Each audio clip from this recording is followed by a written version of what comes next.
दोस्तों आपने लगवा लिया 1.5 से 2 लाख रुपए का डीसी इन्वर्टर एसी और अब इसमें आप मज़े करना चाहते हैं, मगर होता क्या है कि आपको हर साल एक फ्रीक पड़ जाती है गैस लीकेज की। सर्विस तो आपने करवानी होती है और उस पर आपका खर्चा आता है 2 से 3 हज़ार रुपये सर्विस का और 10 से 15 हज़ार रुपये आपका लग जाता है गैस भरवाने का। तो हर साल गैस लीक होती क्यों है? इसमें काफ़ी सारी कोताहियाँ हमारी खुद की हैं। कौन सी बुनियादी हम गलतियां करते हैं जिनकी वजह से हमारे एसी की जो गैस है वो लीक होती है?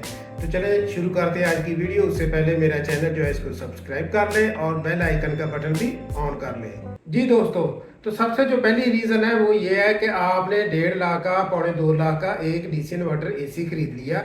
इतने पैसे आपने खर्च लिया, मगर यहाँ पर आपका अब आपकी कोशिश है कि इसकी जो मैं इंस्टॉलेशन है ना वो किसी सस्ते से मैकेनिक से करवाऊँ ताकि मेरे जो पैसे हैं वो कम से कम खर्च हो। मुझे ये बंदा 1500 2000 में ना बस मेरा एसी जो है ना वो इंस्टॉल करके दे दे। तो यहाँ पर हम बुनियादी गलती करते हैं। तो जो वो मैकेनिक होता है जो प्रॉपर ट्रेन मैकेनिक नहीं है, तो वो करेगा क्या कि वो बुनियादी गलतियाँ करेगा इंस्टॉलेशन में। वो क्या करेगा कि जो नट होते हैं ना इसके, या तो उसको वो लूज रखेगा या फिर उसको इतना ज़्यादा टाइट कर देगा कि उसमें जो ब्रीक सी एक दरार आ जाएगी, एक ब्रीक सी लाइन आ जाएगी उस नट बोल्ट में, और वहाँ से गैस लीक हो जाना शुरू हो जाएगी और अगले 2 से 3 माह में गैस काफ़ी सारी कम हो जाएगी। फिर आपको जाके पता चलेगा कि हमारे एसी की जो काफ़ी गैस है वो तो लीक हो चुकी है।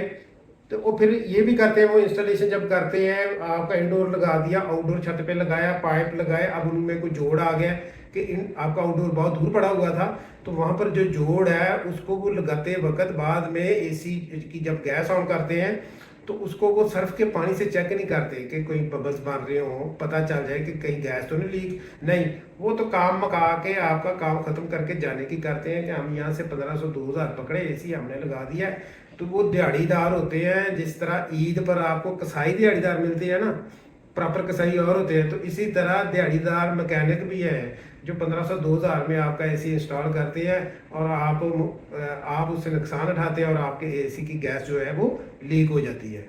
जी दोस्तों, तो दूसरी वजह की अगर मैं बात करूं गैस लीकेज की, तो हम करते क्या है कि हमारे पास फर्ज करें पैसे हैं कम, तो हमने सोचते हैं क्यों ना हम सेकंड हैंड एसी जो है वो खरीद लें। तो सेकंड हैंड एसी जब हमने खरीदा ना, तो ये भी तो सोचें जो बेच रहा है वो क्यों बेच रहा है? उसको आखिर कोई मसला है तो बेच रहा है ना। अगर तो वो ठीक चल रहा है, कूलिंग सही कर रहा है, उसकी हर साल गैस लीक नहीं हो रही, तो उसको बेचने की फिर ज़रूरत क्या पड़ी है? उसको बेचने की ज़रूरत ही इसलिए पड़ी है कि या तो उसकी पीसीबी किट हर साल ख़राब हो रही है या फिर उसकी गैस जो है वो लीक हो रही है। तो ज़्यादातर जो प्रॉब्लम होती है वो गैस लीकेज की होती है कि हर साल जो है गैस उसकी लीक हो रही है। इसी वजह से अब वो उससे जान चढ़ा रहा है। अब वो 1.5 लाख का जो एसी है ना आपको दे रहा है 60,000 रुपए का, और आप 60,000 में लेके खुश हो रहे हैं कि मैंने 60,000 का एसी ले लिया, मगर आपको हो रहा है ना हर साल आपको भी नुकसान। 10 से 15 हज़ार रुपया तो आपको उससे मैकेनिक जो है ना उसमें गैस भरवाने का ले लेगा, क्योंकि उसने कहना कि ये देखें ये मेरी मजदूरी है, ये मैंने टांके लगाए हैं और इतने की गैस है। तो 15,000 रुपया तो उसने आसानी से आपसे जो है वो झाड़ लेना है। तो आपको अवॉइड करना चाहिए। सेकंड हैंड एसी मैं कभी भी रिकमेंड नहीं करूंगा, ये नहीं लगवाने चाहिए, क्योंकि जो बंदा भी सेकंड हैंड एसी बेच रहा है वो किसी ना किसी वजह से बेच रहा है, किसी ना किसी फॉल्ट की वजह से बेच रहा है। तो हम चले 1.5 टन का नहीं, आप टन वाला लगवा लें, मगर नया एसी खरीदें। आप सेकंड हैंड एसी जो है वो मत खरीदें। तो गैस लीकेज की तीसरी जो वजह है उस पर मैं बात करने लगा हूँ कि अगर आपके लोगों के घर के पास कोई नहर है या कोई सेम नाला है या कोई वासा का डिस्पोजल है, तो आपका एसी जो है वह बहुत ज़्यादा चांसेस हैं कि नया एसी आपने लगवाया है तो तकरीबन दूसरे साल से उसकी गैस लीकेज के चांसेस बहुत ज़्यादा बढ़ जाएंगे। होता क्या है कि जो हवा में कसाफत है वो बहुत ज़्यादा गंदी होती है, हवा में नमी बहुत ज़्यादा होती है। अगर आपके घर के पास कोई तालाब है तो क्या होगा कि आपके जो पास हवा आपके घर में आ रही है ना उसमें बहुत ज़्यादा नमी है, और अगर कोई सेम नाला है, कोई गंदा गंदा नाला है, तो उसमें क्या होगा गंदा पानी, तो जो गंदी कसावटें होगी ना वो हम हवा में शामिल होगी। तो आपका जो इंडोर है ना उसके जो यू होते हैं साइड पर ऐसे, उन पर बहुत ज़्यादा कार्बन जमेगी, वो ब्लैक हो जाएगी, उन पर गार सी जम जाएगी और वहाँ पर लीकेज शुरू होगी। और पहले जो लीकेज होती है वो बहुत बारीक सी होती है, उसको हम टांके लगवाएंगे, गैस भरवाएंगे, मगर अगले साल क्या होगा साथ वाला यू जो है वो लीक हो जाएगा और उसको हम अब टांका लगवाएंगे, गैस भरवाएंगे। तो उसका मैं आपको हल बता देता हूँ कि ऐसा एसी अगर आपने लगाया है तो जिसके पास गंदा नाला है, सेम नाला है या कोई नहर है या कोई तालाब है और उसकी गैस लीकेज शुरू हो चुकी है दूसरे या तीसरे साल, तो आपने उसके जो यू है ना वो चेंज करवा लेने, सारे यू चेंज करवा लें, नए यू डलवाएं, उन पर पेंट करें, उन पर लैकर लगाएं या स्मथ बॉन्ड लगाएं, फिर उसका इंडोर जो है उसको इंस्टॉल करें। तो इंशाल्लाह ताला इस तरीके से फिर दूसरे या तीसरे साल गैस जो है लीक नहीं होगी, बल्कि 4-5 साल आपके निकल जाएंगे।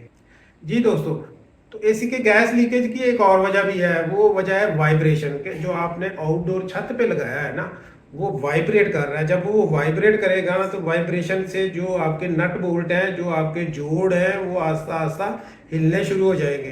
तो वाइब्रेशन की वजह से भी ये देखने में आया कि गैस लीकेज हुई है।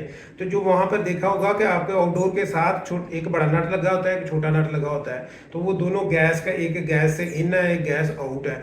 तो वो जो नट है ना, जैसे जैसे वो आपका आउटडोर अगर ऐसे ऐसे वाइब्रेट कर रहा है, तो वो नट जो है वहाँ से गैस लीक हो सकती है। तो उसका हल जो है ये है कि जब हम एसी नया खरीदते हैं ना, तो साथ उसके पाँव आते हैं प्लास्टिक के एसी के साथ, तो वो नीचे लगा के फिर एसी रखना चाहिए। अगर वो नहीं भी आते तो आप खुद ऐसा कर लीजिएगा कि कोई भी प्लास्टिक की जो चीज़ है, कोई रबड़ की चीज़ जो है ना, वो अपने आउटडोर के नीचे रखें और फिर आउटडोर उसके ऊपर रखें, ताकि जो उसकी वाइब्रेशन है ना, वो कम से कम हो सके। जी दोस्तों, तो गैस लीकेज की पांचवी जो वजह है वो है एसी की सर्विस। जो हम मैकेनिक घर बुला के एसी की सर्विस करवाते हैं, वो वजह है। वो वजह क्यों है ये मैं आप लोगों को बता देता हूँ कि आपने मैकेनिक घर बुलाया, अब वो जो है मैकेनिक इतना ट्रेंड नहीं है, वो आपके एसी की सर्विस करने लगा है। तो वो क्या करेगा, उसके पास तो प्रेशर गन भी नहीं है, तो वो आपका जो इंडोर है ना लगा हुआ, उसको उतारेगा, उतार के ले जाएगा सेन में। वहाँ से प्रेशर के साथ जो आपका इंडोर है ना, उसको वो करेगा सफाई उसकी, और उसके जो साइडों के यू है वहाँ पर भी ब्रश से खूब उसको रगड़ेगा, खूब उसकी सफाई करेगा। अब आपका एसी लगा हुआ था, अच्छा खासा चल रहा था, अब क्या हुआ कि यू के ऊपर जो कार्बन आई हुई थी वो भी उसने उतार दी। अब जो है ना, उसके गैस लीकेज के जो चांसेस है ना, वो 50% बढ़ गए हैं। दूसरी गलती वो ये भी कर सकता है कि जब वो दोबारा सर्विस करके आपका जो इंडोर है ना वो लगाएगा, दोबारा जब नट उसके नट बोल्ट लगाएगा, तो क्या होगा, जब उसके नट कसेगा तो या तो वो बहुत ज़्यादा कस देगा या फिर लूज रह जाएंगे।